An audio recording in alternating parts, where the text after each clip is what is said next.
Naoya Inoue, the monster, has emerged as a force to be reckoned with and has left a trail of devastation in the bantamweight division.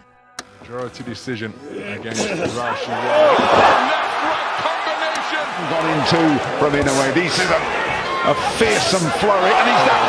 He's got him with a left. Having become an undisputed champion, and with him now widely being considered pound for pound one of the best, the Japanese star now seeks a new challenge, moving up in weight to face the best in the division above him in Stephen Fulton. Weight 93% of the fight has been body shot! Body shot! Goodness! And Stephen Fulton has gotten the most emphatic victory of his career! A slick, skilled warrior who holds the super bantamweight titles for the WBC and WBO titles. Fulton, hailed as Cool Boy, possesses unbelievable ring IQ with a brilliant jab, precise combinations, while even being able to tough it out on the inside. And for me, this is a style matchup which could see either man win on July 25th. In this tactical review, I'm going to look at the strengths and weaknesses of both men and how they could approach the fight. So on that note, let's get right into it.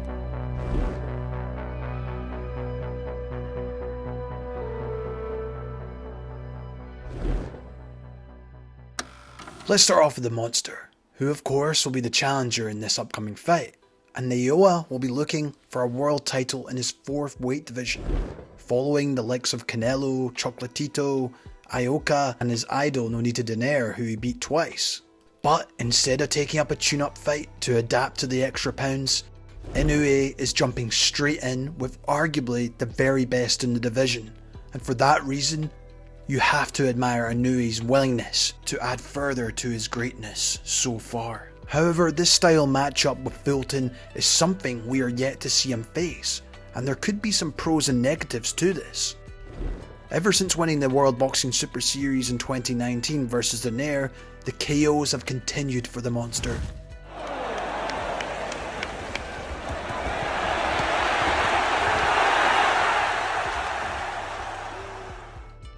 And we all know of his exceptional punching power for the weights he has fought in so far, with an 88% KO rate to date. The question I ask is, will it continue to travel up with him as he moves up in weight? Personally, I don't think this will be an issue at 122 pounds, and for that case, I suspect he will still look to apply aggression and pressure in this fight, looking to back Fulton into the corners or ropes, so of course he can lay off those power punches up top or to the body. An underrated area for some is Inoue's jab, which in fact is one of his strongest weapons because of his versatility with it, and he can vary its strength and rhythm before unleashing powerful sharp jabs through the guard. Not to mention, his average jab landed per round is one of the best in boxing, landing 8.5 per round, just behind the likes of Bivol and Golovkin. But a big reason for his use behind the jab is usually so he can set up his vicious body shots off it. Inoue in this round. Now he goes downstairs and comes back up and fires the left hook to the body with authority. Targeting, of course, the liver, kidney and solar plexus, which can be devastating if landed correctly. Listen to the home crowd now really get behind him. It's a lovely left to the body. Lovely shot. Opponents are very well aware of the power of his tremendous body punches before going into a fight with him, which of course makes them quite cautious in leaving themselves open, as Naoya is always strategically looking for different ways to open you up and land these punches. And once again, this works in Naoya Inoue's favour to also set up attacks up top. With Fulton mainly using a shell stance from a mid to long distance, it will be interesting to see if Naoya will impose certain tactics against this style stance. But here are some main areas which I believe should be considered for taking out Cool Boy in this fight. Setting up the right hand. Targeting the chest and the body of the Philly shell can be a great move to set up the overhand right, especially if the fighter is stationary, as seen with Shane Mosley versus Floyd Mayweather.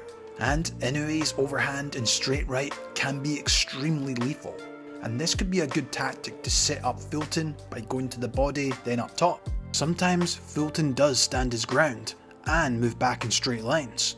And he is susceptible to a punch over the top. I wouldn't be surprised if Inoue tries to set up this punch by trying to throw over the shoulder rope or jab of Fulton.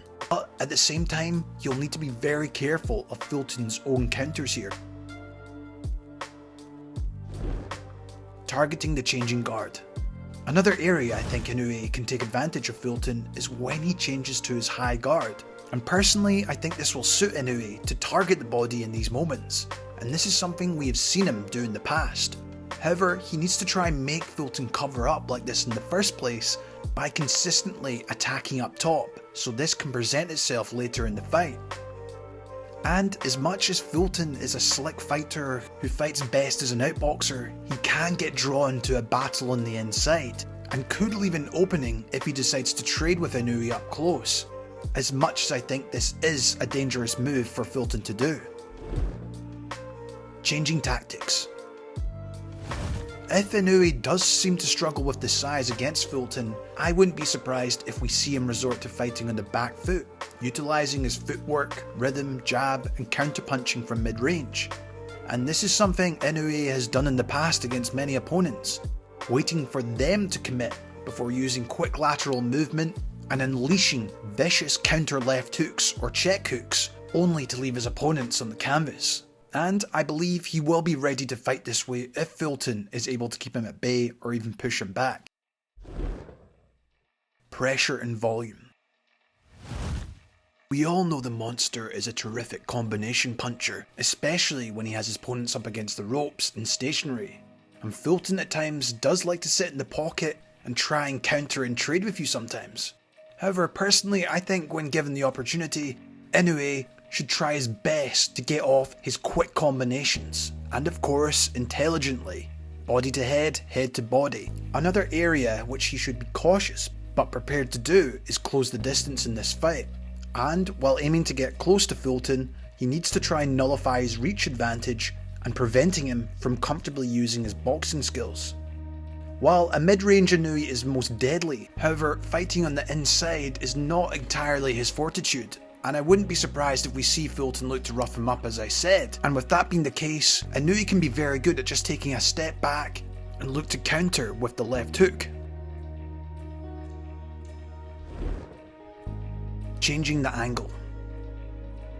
We've all seen the famous clips of Roy Jones using the left hook and moving to the right of the shell user Tony, and once again in this fight Naoya should look to get off the left hook from a different angle while moving to his right. And as much as the Monster just gets labelled a power puncher by some, his footwork is also tremendous at finding these angles.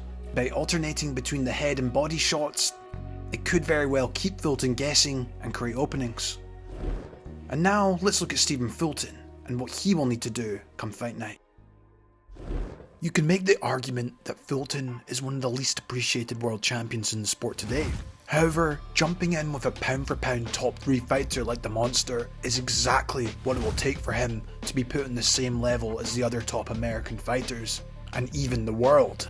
But this won't be an easy task, as he will be going over to Japan to defend his 122 pound titles, and will no doubt be a huge underdog to most. However, Cool Boy in my opinion does have the skills and the heart to challenge and get an upset in Tokyo. As mentioned before, Fulton is a slick boxer whose style is best when being an outboxer or counterpuncher, and overall has very good defensive skills. However, when the opportunity arises or is forced to, he will fight on the inside, and in actual fact is very capable and I think underrated in this area, as he will look to tie you up and land sneaky uppercuts and even hooks to the body. And as seen in his fights versus bigger fighters such as Roman and Figueroa, he can handle bigger guys pretty comfortably. Nevertheless, almost every opponent still managed to push him back into the ropes and corners. And while playing possum against someone like Inoue, it could be a massive risk, especially if the Monster can lay off his quick combinations. And Fulton is not known for his power punching, with only a 38% KO rate, and if you compare that to the Monster, it's at 88%, and I would be surprised if the power didn't travel up for this fight. But regardless, I think Fulton's solid technical skills and use of his varied jab and lead hand could be the key versus Inoue, especially considering he has a reach advantage of 70.5 inches compared to Inoue's 67. But here are the main areas which I believe should be considered for Scooter to get the win in Tokyo. Utilize his boxing skills. For this fight, I firmly believe Fulton should focus on maintaining the distance and use his technical skills to outbox Inoue from the outside.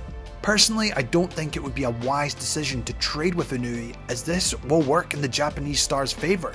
As seen versus Butler, keeping on the outside did make him frustrated eventually, and he got a bit too cocky for his own good. But unlike Butler, I suspect Fulton will look to frustrate him with his best weapon, his jab. One of the things I love about Fulton is his ability to use it with variation, and just as much as Inoue. And with Naoya being a very smart fighter who picks up on habits, Fulton needs to look up and change this up constantly, while also using feints to continually give him different looks. And if he is smart with it, I wouldn't be surprised if we see Inoue frustrated. Constant movement. For me, Fulton's footwork and lateral movement should be utilised to frustrate Inoue, but also limit his opportunities to land powerful punches. As I mentioned before, standing in front of him for prolonged periods of time at mid to close distance is something you just should not do, and you just need to see the outcome of the majority of his fights as to why you don't do this. If Naoya does try to close the distance on Fulton, Cool Boy needs to quickly use his foot pivot to get himself out of trouble, bending at the waist before moving out. A tactic we've seen success from past fighters such as Rigondeaux and Mayweather use against pressure fighters. However, he can't be doing this too often and will sometimes need to look to tie up Inoue on the inside. Otherwise, he could get caught bending to his left. But overall, lots of lateral movement to his left while using the jab with lots of variation might just be the key. Counterpunching opportunities.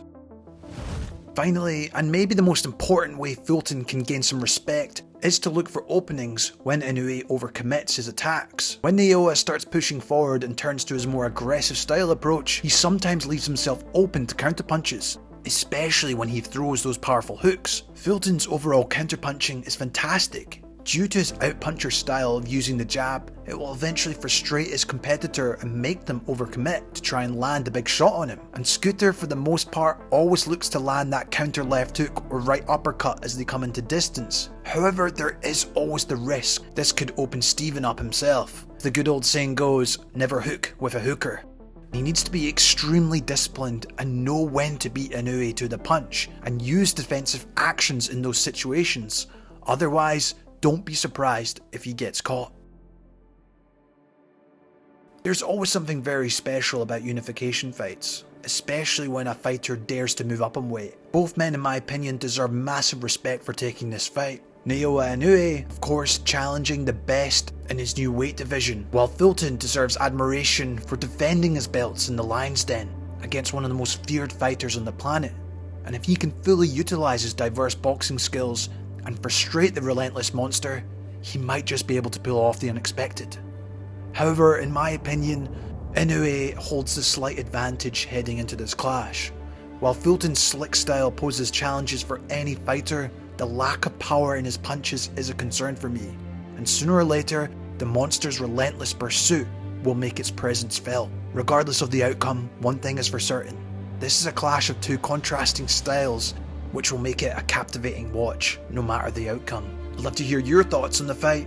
Do you think Cool Boy can do it in Japan? Or will the monster continue his KO streak? I'd love to know. If you enjoyed this breakdown, make sure to hit that like and subscribe button. And if you want more like this, why not check out my breakdowns for Inoue and Stephen Fulton. This has been Jamie from Boxing Life. Thank you so much for watching, and as always, I'll see you in the next one.